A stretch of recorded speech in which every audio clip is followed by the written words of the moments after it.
This is IRuletech here, and here's a video I've been wanting to do for a pretty long time, and this is on my HP Proliant Generation 5.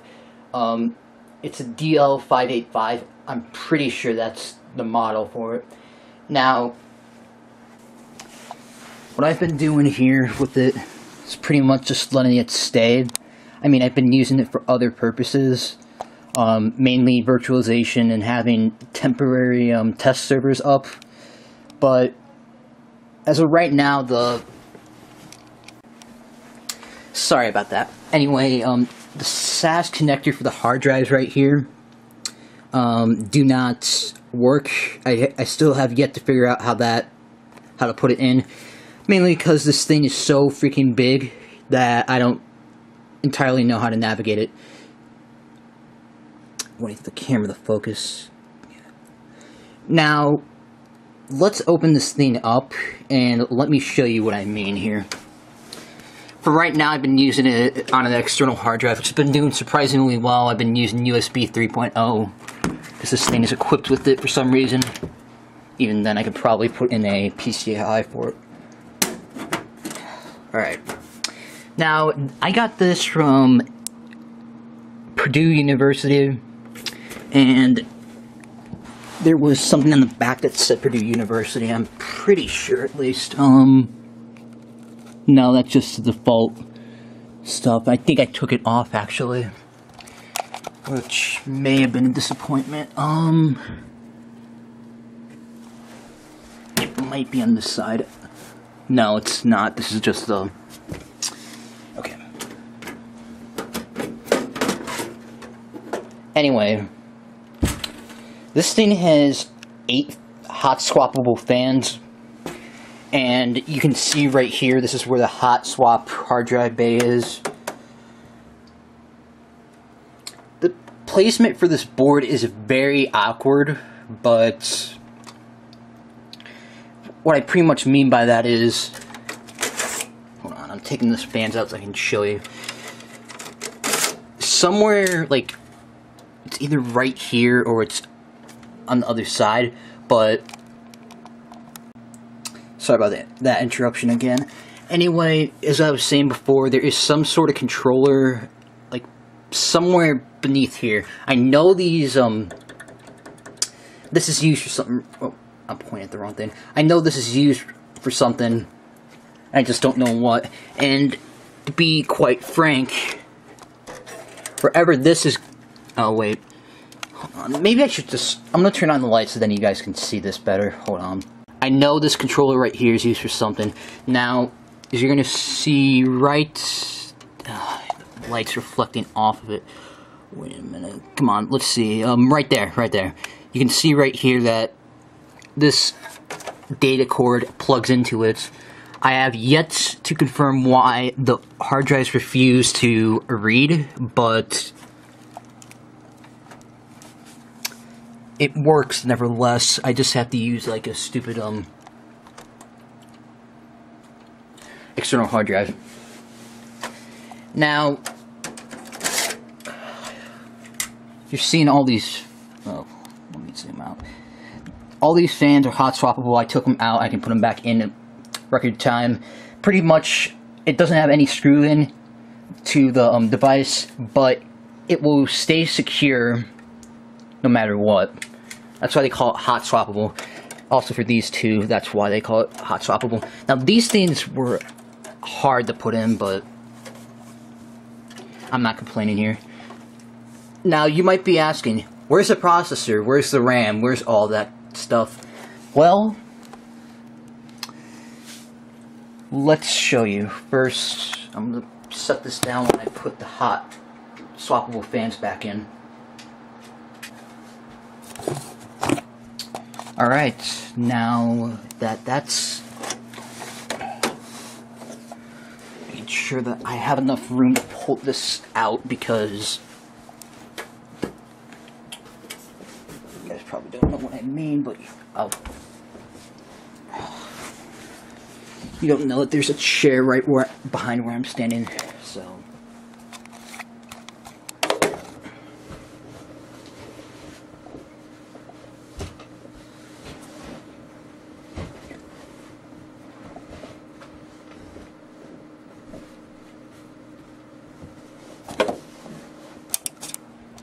Okay.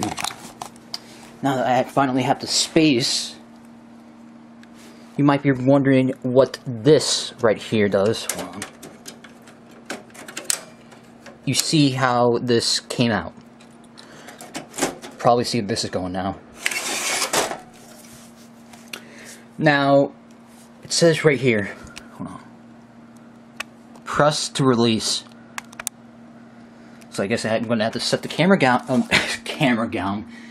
I guess I'm going to have to set the camera down again to take this out.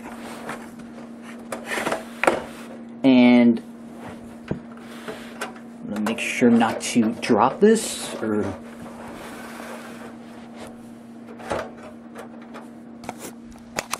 Now, in order to open it, now this kind of tricked me first. Voila. This is a 4-processor motherboard, and this has 2 modules. I am not 100% sure on what they are, but nevertheless, doesn't really matter. I think it's caching modules, if I'm not mistaken. It does look like, actually, I can turn off the light, so let me see if I can. Okay, I guess I didn't have to stop recording to turn off the light. But as you see right here, this is what I suspect to be a cache module. Actually, this should say it right here, and it says PPM, yeah, that's what it says. Guess I'm gonna have to Google that later, but, something that I don't even know. Alright, now this whole, all these slots right here, I'm gonna turn the light back on because it's awkwardly dark.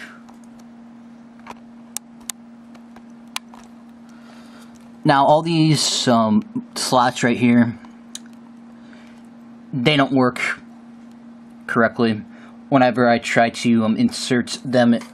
This is as much memory as I could insert. These are all filled up with I don't know how much memory is in each one because I put these in quite a long time ago, but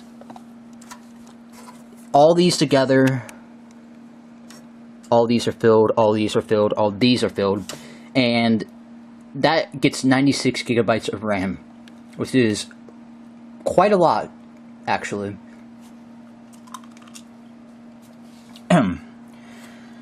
Now these copper things are heat sinks. Obviously, if you're a tech pro, you know that.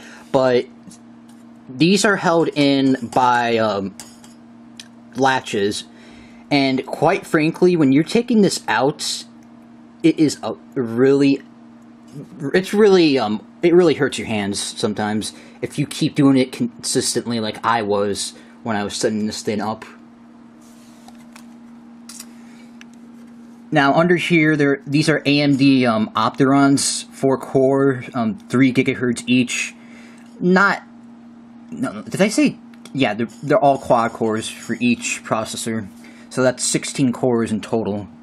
But why do I not use this thing consistently if it's a beast? Well, that's just it. This thing is a beast, and it requires so much power. Now, there's a reason I didn't go over the power supply yet, and I'm about to do that right now. Okay, hold on. I'm gonna close... Oh, yeah. Press this to release. It took me so long to figure that out.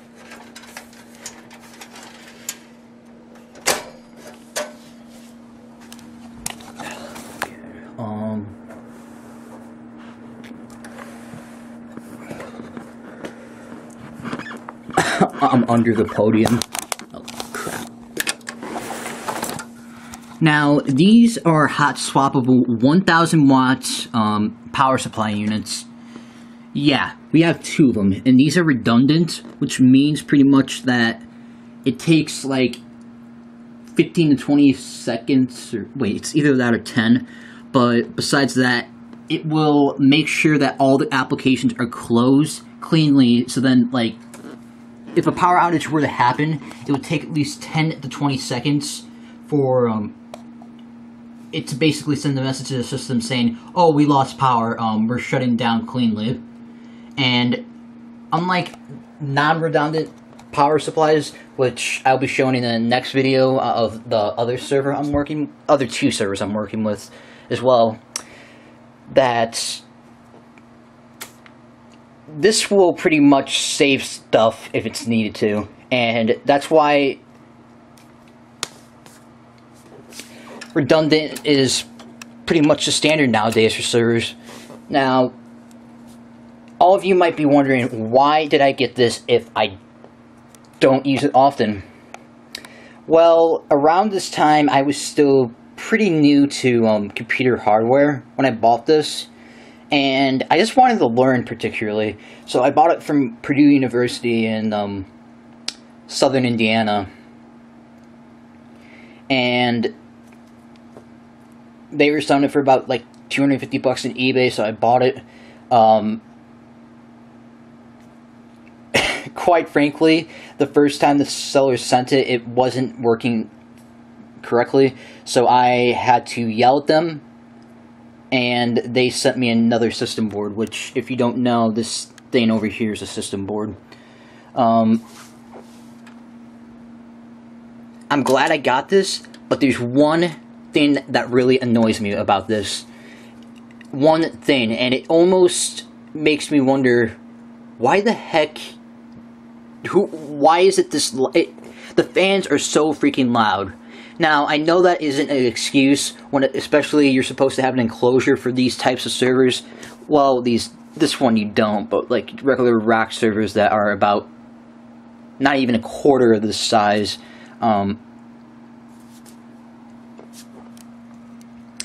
It's so big, you can't get an enclosure for this. And they really expect you to mount this to a wall, which I do have the mounts and stuff, but I don't use them because I don't have the space for it. I just don't. Yeah, so this thing is so freaking loud, I can't use it during night. You can't... Look, yeah, this is my bed right here, and you cannot have this into a bedroom like those other 2 servers. Can't see it because of one of the database servers is blocking the other one. But besides the point, you can't have this in the bedroom. It only works in the work environment, and even then, for a technician having to stand up with this sort of sound, it blows my mind why it's this loud.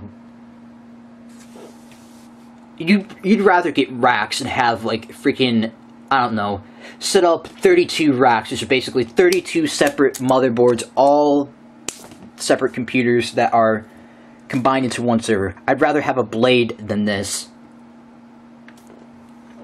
I'm not being unthankful, but seriously, all this is good for, it's virtualization.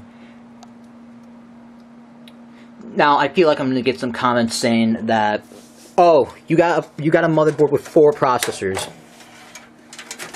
Why didn't you expect that? Because that's the type of power that you're going to need. Now, I don't even think it's the fans that's doing it. I think it's the power supply, and quite frankly, I don't want to go buy another one that's quieter.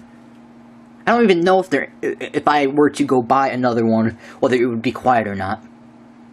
Because it's pretty unsafe to have this running with only one power supply. Although it can be managed. I'm just saying, if you have, let's see, how many VMs do I have on this server? About like 5 or 6. And when it needs to run all the processors and RAM, well, wait, I don't use all the RAM. Not even close, but besides that, when you're using all the processors, it's bound to require a lot of power that might even be beyond 1,000 watts. But that might be an exaggeration. Who knows? I don't know what else this thing powers, considering I haven't opened it all the way. I guess I'm just going to show the back now. Now, as you see right here, this thing has a serial port, and it has two, wait a minute, oh yeah, IO2, that's something that's HP Proliant exclusive. Right here is the two Ethernet adapters, and there is VGA, one USB, and then, the other one, this is PS2. There's this right here, which does turn on a blue light on at the front of the machine. I'm not entirely sure what it is. What does it say? It says like UID, unique identifier device. I don't know. Unique identification. I don't know. I know UUID, but like UID, that's something new to me. On other notes, the amount of PCI slots in this machine, probably. Wait, I think those might be buses. I'm not entirely sure. I'm not really an expert with server machines, but just from looking at this, if this was there's two PCI slots. Wait, I specifically remember that when I got this, there was like 3 network interface devices or network interface cards. I took about 3 of them out that had at least like 2 Ethernet ports each, because I wasn't going to be using this for like a freaking data center. Wouldn't be surprised if Purdue did that though. Yeah, that's pretty much it, besides trying to figure out what this is using right here, and that's all I've been pretty much working with. On another side note, I know I keep saying on another side note, but there is something that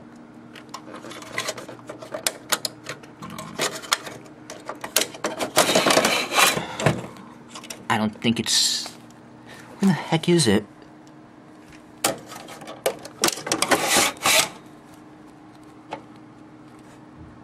I don't see it. That's kind of strange.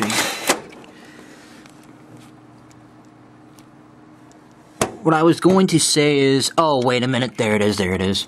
Okay, now, instead of having pins or anything, this server has these types of buttons, which are a pain in the freaking butt to move.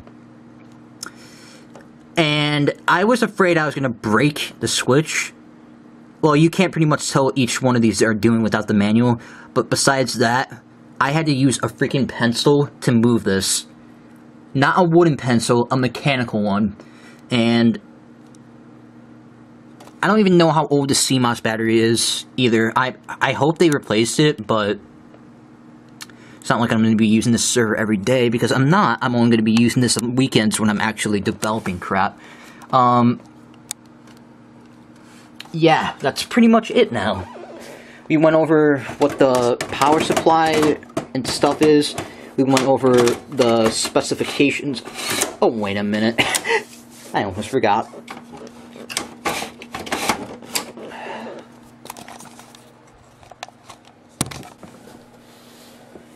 Now, as I'm about to put this away, I'm going to get into a somewhat scary story, but, besides that, you see the back of this, that connects to the other board over there for the system board.